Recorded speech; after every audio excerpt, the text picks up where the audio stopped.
చాలా మీద కానీ. ముందు ముందు పెద్దలందరికీ మీకు నమస్కారం. నమస్కారం సార్.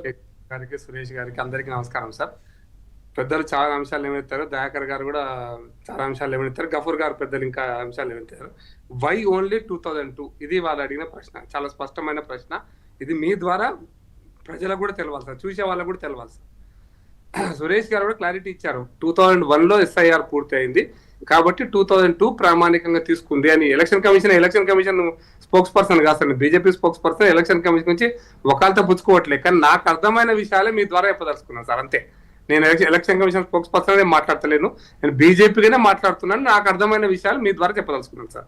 2002లో పూర్తయ్యే లిస్ట్ వచ్చింది కాబట్టి 2002లో స్పష్టత ఏంటంటే 2002లో ఓటు కనుక ఉంటే ఇంకా మీరు ఏ చర్చ పెట్టకుండా మీ ఓటు ఉన్నట్టే, దానికి చర్చ లేదు.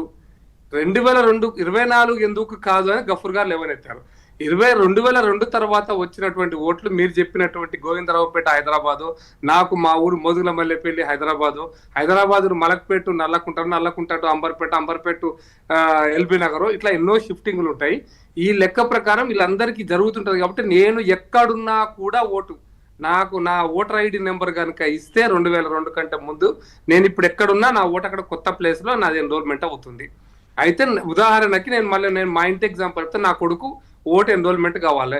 నా కొడుకు కనుక ఇప్పుడు ఫస్ట్ టైం ఓటర్ గా సెకండ్ టైం ఓటర్ అయితే ఆయన 2002 తర్వాత పుట్టి ఓటు ఎన్రోల్మెంట్ చేసుకుంటే ఉంటే మా తండ్రి గారు ఫలానా అని చెప్తే వాళ్ళ ఓటు ఆటోమేటిక్ గా వాళ్ళ ఫాదర్ ఎలక్ట్రల్ నెంబర్ ఇస్తే ఆటోమేటిక్ గా ఆయనది కూడా అయిపోతుంది.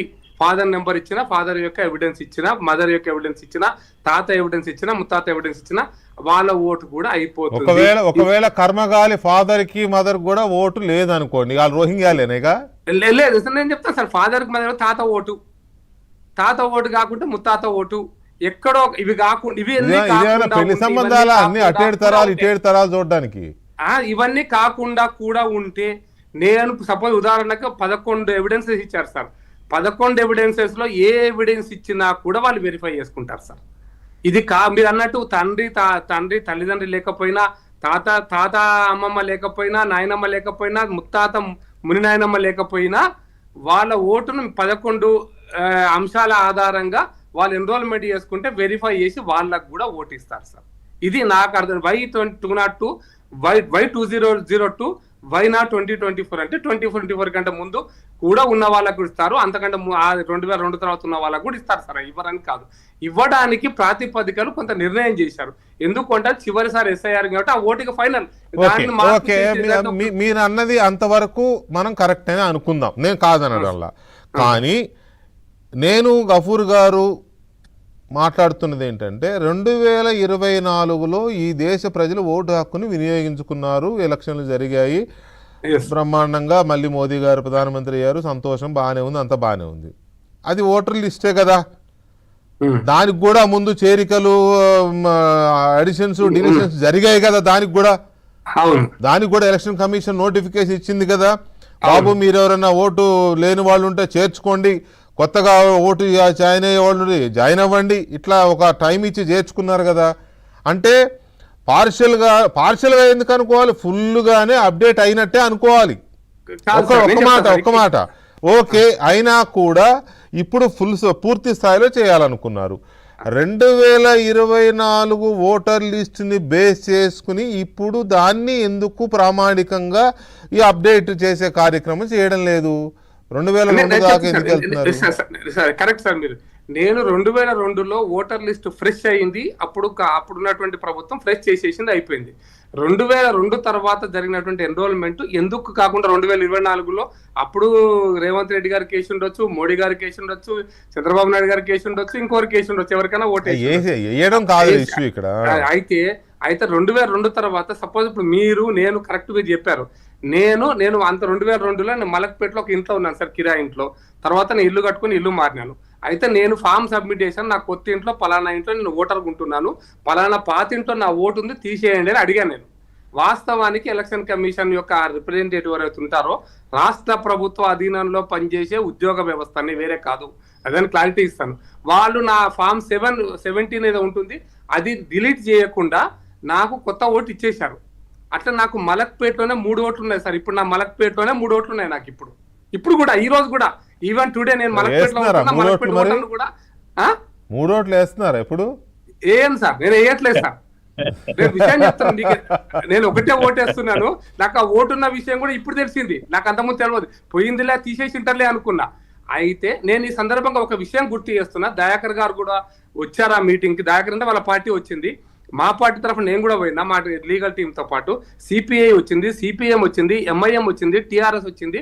3 సంవత్సరాల క్రితం ఎలక్షన్ కమిషన్ ఆఫ్ తెలంగాణ అంటే సెంట్రల్ ఎలక్షన్ కమిషన్ యొక్క సిఇఓ దగ్గర మీటింగ్ జరిగింది సార్. అప్పుడు హైదరాబాద్ లో వాళ్ళు వెరిఫై చేసినటువంటి ఒక 10 నిమిషాలు సీరియస్ ప్లీజ్ సార్, వాళ్ళు వెరిఫై చేసిన విషయం ఏంటంటే సార్, ఒకటే అసెంబ్లీ సెగ్మెంట్ లో నాలాంటి వాళ్ళు 2 ఓట్లున్నా 3 ఓట్లున్నా ఏదో ఒక ఓటు ఉంచుకోవడం కోసం నాకు నోటీస్ ఇచ్చారు సార్. నాలాంటి వాళ్ళకి మీరు 2 ఓట్లు 3 ఓట్లు ఉన్నాయండి, మీకు పలానా ఏ ఓటు కావాలి, మీకు 3 ఏ ఓటు ఉంచుకుంటారు, ఏ ఓటు తీసేస్తారని అది ఇచ్చారు నోటీస్. జరిగిపోయింది అది. అయితే అటువంటి ఓట్లు ఎన్నున్నాయి హైదరాబాద్ లో లెక్కేస్తే, ఒక్క హైదరాబాద్ నగరం రెవెన్యూ హైదరాబాద్ లో లెక్కేస్తే, రెవెన్యూ హైదరాబాద్ అంటారు మరి, రంగారెడ్డి కాదు అంటే మల్కాజ్గిరి కాదు, మళ్ళీ షేర్లింగంపల్లి కాకుండా లెక్కేస్తే ఒక్కొక్క అసెంబ్లీలో 50,000 ఓట్లు సుమారుగా 46 ఒక దగ్గర, 54 ఒక దగ్గర, సుమారుగా ఆన్ యావరేజ్ కి 50,000 ఓట్లు ఇట్లా ఒకే అసెంబ్లీ సెగ్మెంట్. మరి ఒక పార్లమెంట్ ఒకే అసెంబ్లీ సార్. ప్రకాష్ రెడ్డి గారు మొన్న జరిగిన ఉప ఎన్నిక జరిగిన జూబ్లీ హిల్స్ అసెంబ్లీ కాన్స్టిట్యున్సీలోనే 70,000 ఓటర్లు లేరు. 70,000 ఓట్లు అసలు లేరు ఓటర్లు అనేది తేలింది. నిన్నెవరో చెప్తున్నా నాకు, శేరిలింగంపల్లిలో దాదాపు 60 నుంచి 70% ఓటర్లు ఉండనే ఉండరంట అక్కడ.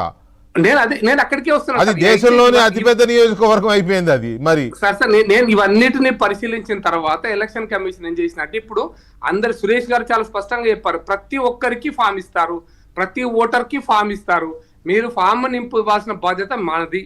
అయితే మీకు దానికంటే ముందు కొంచెం మీరు అడిగినారు, మధ్యలో ఒక డిస్టర్బ్ అయింది చెప్తాను. 2002 కాదు సార్, 2024 జనవరిలో, 2023 జనవరిలో ప్రతి సంవత్సరం ఓట్ ఎన్రోల్మెంట్ డే అని ఒక డిక్లేర్ చేస్తున్నారు. ఓట్ ఎన్రోల్మెంట్ చేసిన వాళ్ళకి కొంతమంది ప్రైజ్ కూడా ఇస్తారు సార్. ఎలక్షన్ కమిషన్ మీరు చూసింటారు సార్. అప్పుడప్పుడు ప్రతి సంవత్సరం కూడా ఓటర్ ఎన్రోల్మెంట్ ఉంటుంది.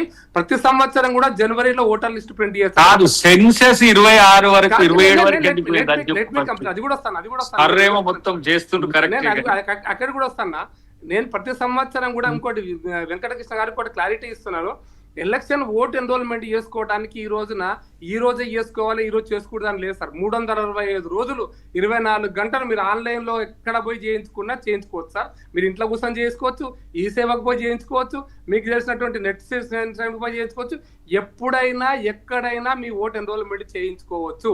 అది కూడా ప్రతి సంవత్సరం జనవరి నెలలో వాళ్ళు ఫైనల్ చేసి